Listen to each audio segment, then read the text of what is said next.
You got to know that there are differences in intelligence. It's really important. If you go into a job and you're not smart enough for that job, you're going to have one bloody miserable time. And you're going to make life wretched for the people around you because you won't be able to handle the position. And as you climb hierarchies of competence, the demand on fluid intelligence increases. And so, unless you want to fail, you don't put yourself in over your head. Well, what's over your head? Well, that's a tricky thing to figure out. I mean, you have to figure that out with intelligence, you have to figure it out with conscientiousness, you have to figure it out with creativity, you have to figure out with stress tolerance, with agreeableness, because you want to go into a cooperative environment and not a competitive one if you're agreeable, and with neuroticism, you probably want to keep the stress level of your job relatively low, because those are all places that you can break down. And most people have at least one significant weakness in their intelligence personality makeup, and you got to be careful not to place yourself in a position where that's going to be a fatal flaw. But what you really want to do, as far as I can tell, if you want to maximize your chances for both success and let's say well-being, is you want to find a strata of occupation in which you would have an intelligence that would put you in the upper quartile. That's perfect. Then you're a big fish in a small pond. And you don't want to be the stupidest guy in the room. It's a bloody rough place to be.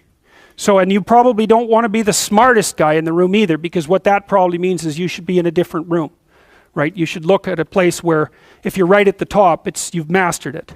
It's time to go somewhere where you're a little lower so that you've got something to climb up for.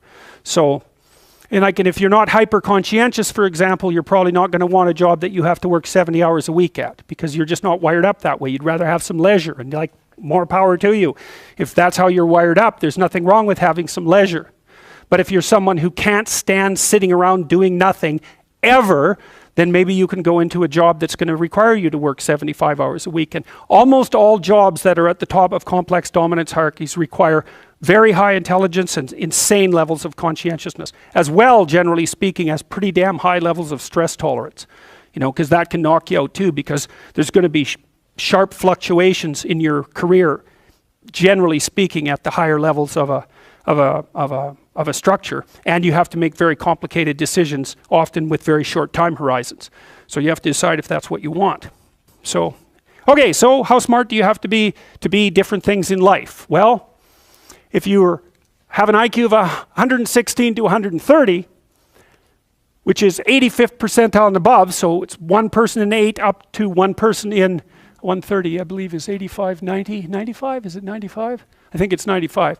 One person in 8 to one person in 20.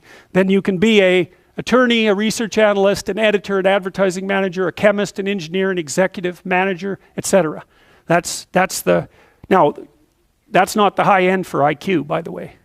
You know, that it can go up, well, it can go up indefinitely, although there's fewer and fewer people as it goes up. So if you want to be the best at what you're doing, bar none, then having an IQ of above 145 is a necessity, and maybe you're pushing 160 in some situations, and maybe that's making you one person in 10,000 or even one person in 100,000. And then also, to really be good at it, you probably have to be reasonably stress tolerant and also somewhat conscientious. So, you know, people, when you think, well, why is it that smart people are at the top of dominance hierarchies? And the answer to that, in part, is because they get there first, right? I mean, everything's a race, roughly speaking, and the faster you are, the more likely you are to be at the forefront of the pack, and intelligence in large part is speed. That's not all of it is. So if you're moving towards something difficult rapidly, the faster people are going to get there first. So IQ of 110 to 115, so that's 85th to 73rd to 85th percentile. Copywriter, accountant, manager, sales analyst, general manager, purchasing agent, registered nurse, sales account executive. If you look at universities, the smartest people they're above this. Who are the smartest people at university? What do you think? Mathematicians, physicists and mathematicians, right. I could tell you who's on the other end, but I won't. Yeah, I'd like to though. Anyways, okay.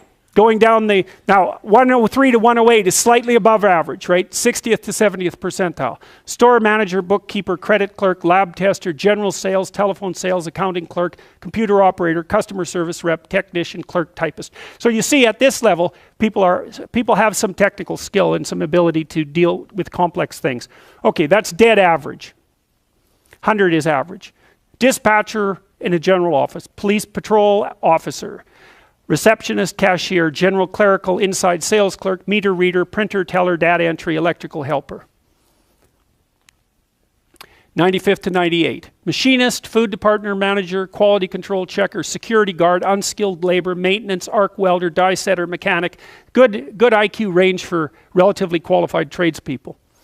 87 to 93. Messenger, factory production worker, assembler, food service worker, nurse's aide, warehouseman, custodian, janitor, material handler, packer. Now, what you're starting to see is that as you move down the hierarchy, the jobs get simpler, they're more likely to be assigned by other people, or they're repetitive. Because what IQ predicts to some degree is how rapidly you can learn something, but once you've learned it, it doesn't predict necessarily how well you do at it. And so the more repetitive jobs people with lower IQs are more suited to more repetitive jobs. Under 87, is there something? Well, no. Right. That's a big problem. And it's something our society has not addressed at all. Jobs for people with IQs of less than 85 are very, very rare. So what the hell are those people supposed to do? It's 15% of the population. What are they supposed to do? Well, we better figure it out, because one of the things that's happening too is that as the high IQ tech geeks get a hold of the world, the demand for cognitive power is increasing, not decreasing, right? You want to be a teller? Well, you know, those checkout machines, they're not so simple. You want to work at McDonald's? You think that's a simple job? You don't see robots working at McDonald's. And the reason for that is that what McDonald's workers do is too complex for robots to do. So this is a discussion that no one wants to have, but that's okay. It's still a problem, and it has to be dealt with. So the US government, I think I told you this at one point already, it's illegal to induct anyone into the US Army if they have an IQ of less than 83, right? It's about 10% of the population. Because the US Army, and they've been doing IQ testing since IQ testing began, because they want everybody they can possibly get into the Army, because in peacetime, they use it as a way of moving people up the socioeconomic ladder, and in wartime, well, obviously, you need as many soldiers as you can get your hands on. And so you're not going to be any pickier than you have to be. So when the US Army says it's illegal to induct anybody into the armed forces if they have an IQ of less than 83, then you know that they've done it for absolute necessity. Right? And when people have made a finding that contradicts what they want to hear, and they're doing it out of absolute necessity, you can be reasonably true that it's one of those facts that just won't bloody well go away. And so you might think, well, if there's nothing for someone with an IQ of less than 83 to do in the Army, what makes you think that there's something that they can do in the general population? And then the issue is, you know, because the conservatives will say, well, they should just work harder. It's like, sorry, that ain't going to fly. And the liberals will say, well, there's no difference between people anyhow, and you can just train people to do everything. And that's wrong. So they're both wrong, and they're seriously wrong. And the fact that neither side of the political perspective will take a good, cold, hard look at this problem means that we're going to increasingly have a structural problem in our societies, because we're complexifying everything so rapidly that you can't find employment unless you're intelligent. You guys are really going to face this, you know. Lawyers are disappearing like mad. And the reason for that is, you can look it up online. Increasingly, you can do things yourself if you're smart. And so, like, the working class people have been wiped out pretty nicely over the last 30 years by automation and various other things. It's the low end of the white collar class that's coming up next.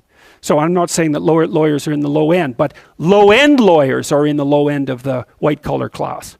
So there's still going to be plenty of positions for people who are creative and fast on their feet and super smart. In fact, those people are going to have all the money, and that's already happening to a great degree.